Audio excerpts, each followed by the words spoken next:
C'est un moment historique pour la Champagne, qui s'inscrit dans la longue histoire de Champagne. Cette célébration des 10 ans symbolise vraiment l'unité de la Champagne, le collectif, le fait qu'on est une terre d'excellence, et c'est magique. C'est d'abord une récompense pour celles et ceux qui ont fait la Champagne. Ça a commencé il y a 2 siècles et demi environ. On en a hérité aujourd'hui d'un patrimoine exceptionnel, un patrimoine paysager, un patrimoine bâti, un savoir-faire unique au monde. Et quelque part, c'était une forme de reconnaissance pour toutes celles et ceux qui ont construit ce patrimoine.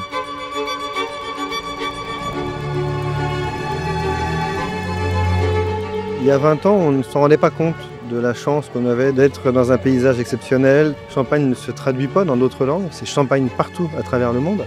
Et ça, c'est la plus grande richesse que les Champenois ont.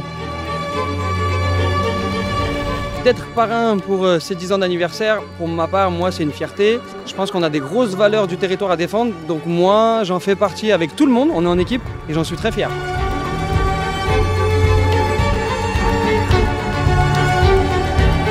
Ça fait 18 ans qu'on travaille sur ce dossier, donc c'était la récompense quelque part pour les habitants et pour les vignerons du village.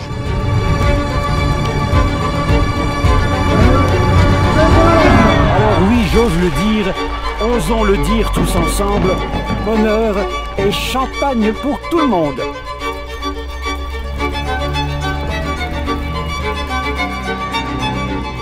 Cette inscription, il y a maintenant 10 ans, c'était le début de quelque chose. Et je crois qu'aujourd'hui, cela nous oblige. Et je crois qu'on doit faire face et répondre aux défis qui sont devant nous.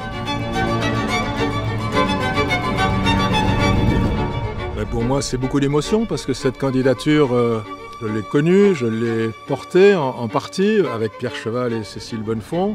La Champagne, c'est ma patrie. Je suis né en Champagne, mon sang est champenois. Je pense que l'inscription était nécessaire. Ça a redonné aux gens du pays la fierté de leur patrimoine. Et je pense que quand on est né dans ce territoire, finalement on vit au milieu de cette beauté, on n'en était pas forcément conscient, et le voir reconnu par l'UNESCO qui consacre les plus beaux lieux du monde, je pense que ça fait prendre conscience qu'ils habitent dans un endroit qui est exceptionnel. Magique, et on est fiers d'être champenois dans des quarts d'heure comme ça.